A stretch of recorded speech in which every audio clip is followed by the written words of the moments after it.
Namaste, Namaste, everyone. Welcome to another Saturday Sadhana. Johnny, many people in the comments have been talking about something called Dhrupad, referencing it as another style that's not Hindustani and not Carnatic. That's good, because I was getting bored with just the two. It wasn't complex enough, so I feel like I needed to expand. There's more? No, just kidding.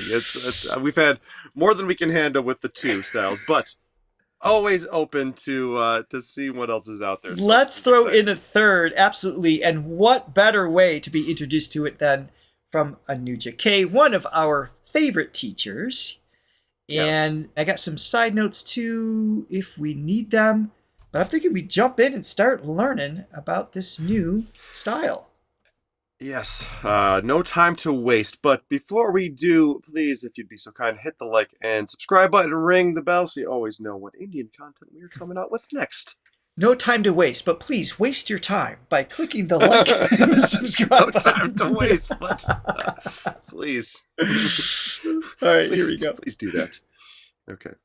I'm sure you might have heard about Tansen, but have you ever wondered what exactly did he sing in the courts of Emperor Akbar? Well, to know the answer, keep watching this episode of The Basic Theory of Indian Music with me, Anuja K.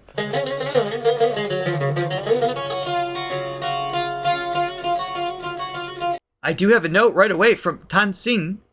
He's the most influential, one of the most influential figures in Indian classical music, who was the court musician of Mughal Emperor Akbar in the 16th century. Okay. Cool.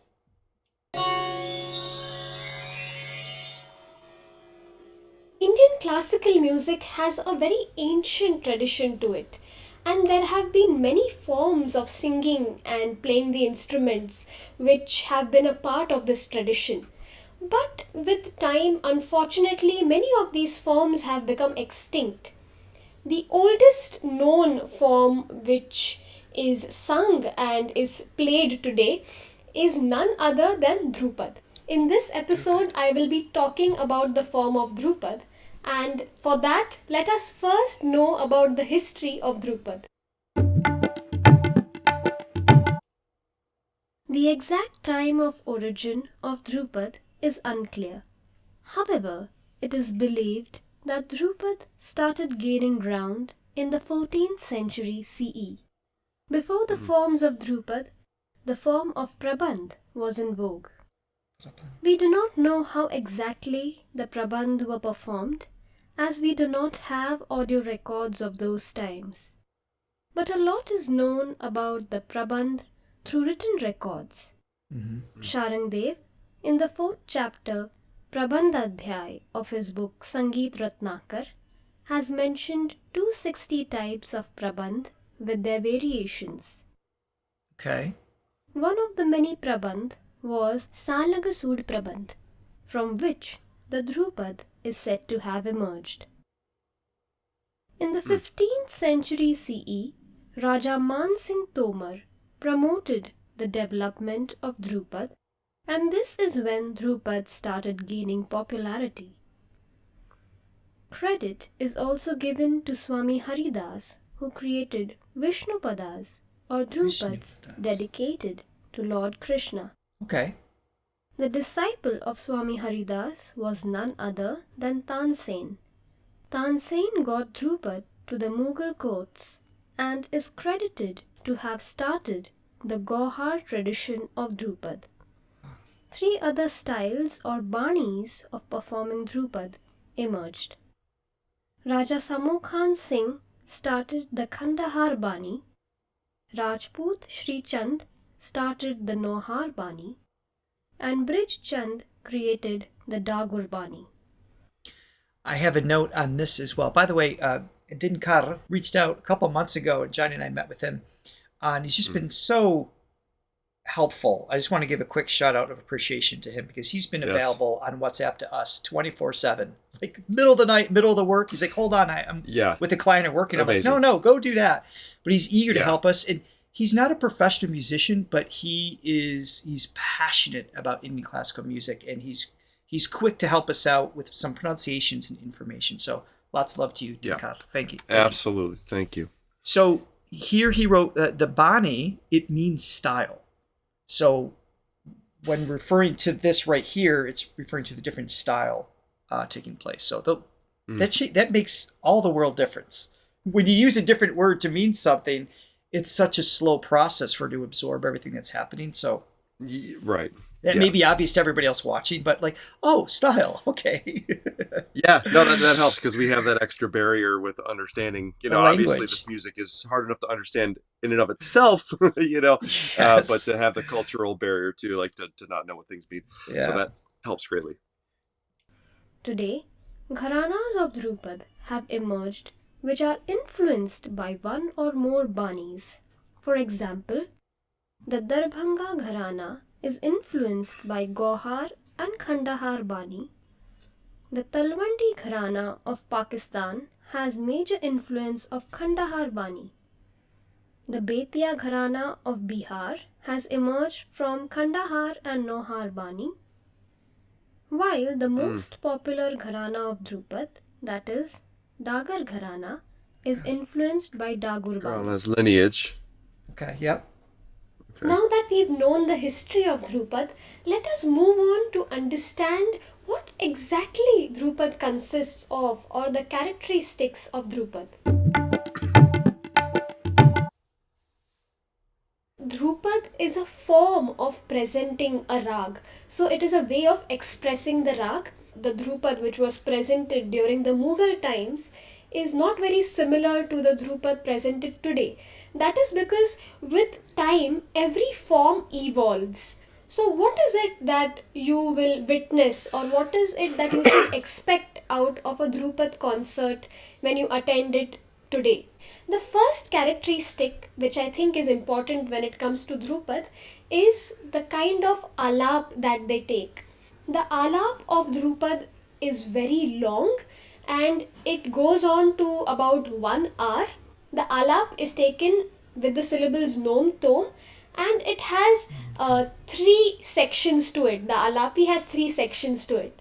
The first section is when the alap is presented without any kind of rhythm structure to it, or without any kind of meter to it. So it's a very free, unbound kind of alap. Interesting.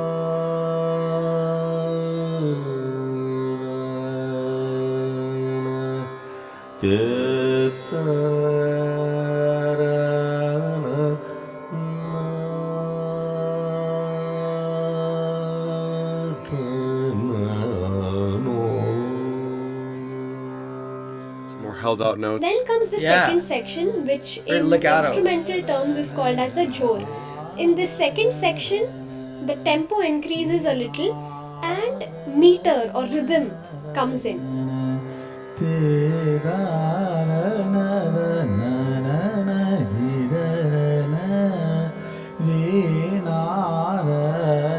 This feels like water to me. Just there's a rhythmically in the words, more words, but also more melodic changes too. The melody gives it a rhythm because they'll sing the same word.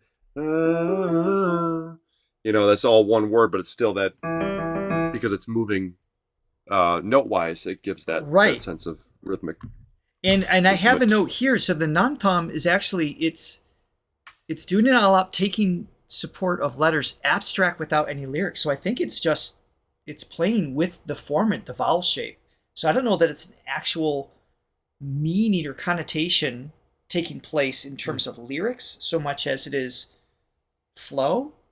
That's my understanding of my notes and what I'm hearing here. You guys can let us know in the comments, obviously, to clarify. Well, that's a big part of I think definitely more in the East, it's just the sounds of vowels, like even, for example, just the om, for one, it's just that has it doesn't necessarily mean anything, but it does represents conjure everything. Yeah. Or anything. Yeah. Well, a lot of the mantras, in the TM movement, they would give you a mantra, which is basically a word, and that word would have a certain vibration to it. So that's kind of ties into this a little bit, I feel like. Absolutely. Where it doesn't have to have an inherent meaning, the word itself, in a language sense. It can be just the vowel sound, The or frequencies, the the consonant overtone. sound, the frequency, overtones. Exactly.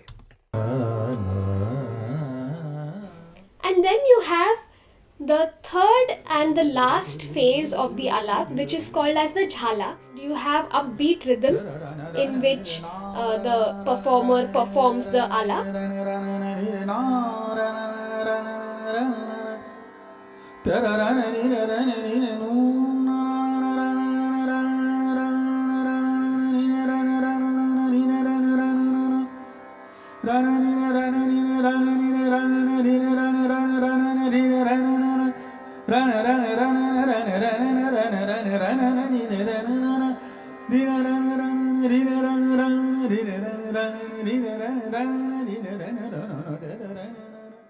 Then in the second part of the presentation of Dhrupad, that is after the whole long alapi, there comes in the bandish. The starting of the bandish is the point when the tal also starts. So you have the tal going on and the performer has to coordinate with the rhythmist.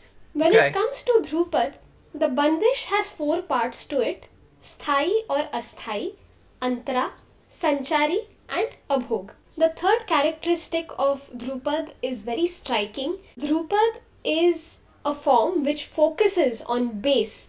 So the voice of the performer should have a lot of bass to it. At the same time, the sound of the instrument that is being played should also have a lot of bass to it. That is why you see that Dhrupad is mostly performed on the Rudra Veena. So this Rudra Veena has a very rich voice, a sound which has a lot of bass, and that's why it's a very, very good option to play Dhrupad. It's a large instrument.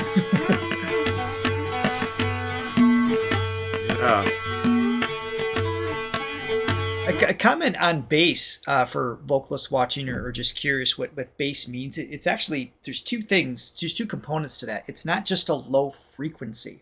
In fact, sometimes it has nothing to do with how low the fundamental is. So if I'm playing this note, so this is a 110, meaning that that's how many cycles per second that string of the piano is vibrating.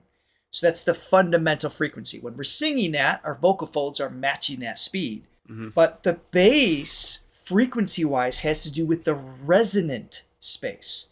That's why cellos are much bigger than violins, not just because it needs a longer string to vibrate slower, but it needs the acoustical space for that vibration to be enhanced, to resonate in. So if I do the same note, this is a little bit low for example, I don't know why I chose this for me. I'll do this note. So when I drop my larynx, I'm elongating the resonant space, and therefore you can hear other overtones starting to be cultivated.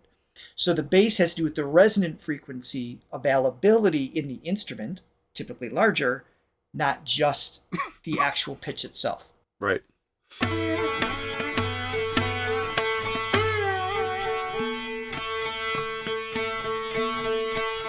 Also, you will observe that pakhavaj is the rhythmic instrument used. Rather than tabla, a pakhavaj is used to play Dhrupad. Tabla came in later historically, and pakhavaj is an old instrument. At the same time, it has a lot of richness in its sound, which is very appropriate for Dhrupad. The fourth characteristic of Dhrupad is the one which provides the essence to Dhrupad, that is the use of extensive laikari.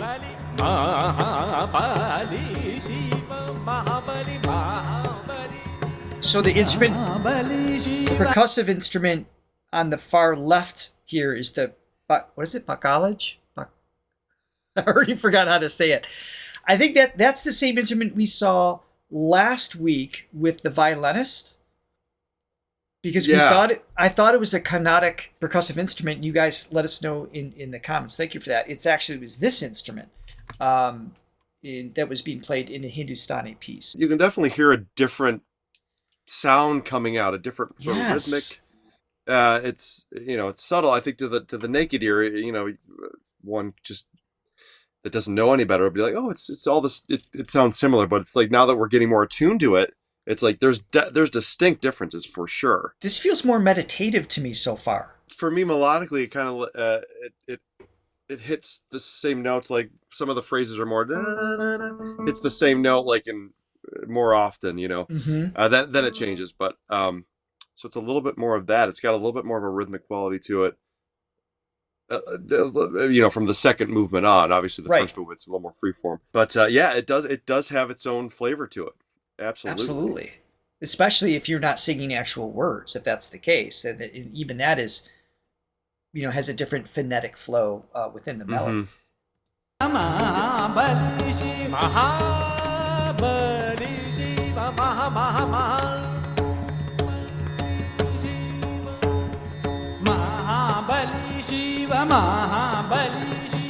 performer of Dhrupad has to be extremely firm with his rhythmic sense, and he has to use all these speeds to bring in more novelty in his singing. So this was it for today's episode. I hope this episode was informative enough for you. If you like this initiative of mine, do watch the other videos in this series. Do like this video, give it a thumbs up, comment in the comment section below, share it with your music lover friends, and that's what we're doing right now. Love. Okay then guys, see you in my coming episodes. Till then, peace be with you. Awesome. So Thank you, Anuja, for making that available for all of us and learning from. With such a short snippet of music, to add on to what you're saying earlier, to be able to say, oh yeah, that's different, is kind of wild. It's pretty cool that we're learning. Because there's no question, even a month ago, but certainly 6 months ago, I would have kind of done that. Oh, it's Indian music under one singular umbrella. It would have been insanely naive of me to say. This is cool. This is very cool. I love it. So next week we're going to continue this dive into Dhrupad by listening to an actual rag in Dhrupad. So please join us next week. It should be a lot of fun to hopefully apply a little bit of what we learned today. Yes. And also in the meantime, check out our Indian music playlists. We got our Saturday Sadhanas and also plenty of other Indian musicians that we've reacted to. So until then, next video. See you soon. Bye.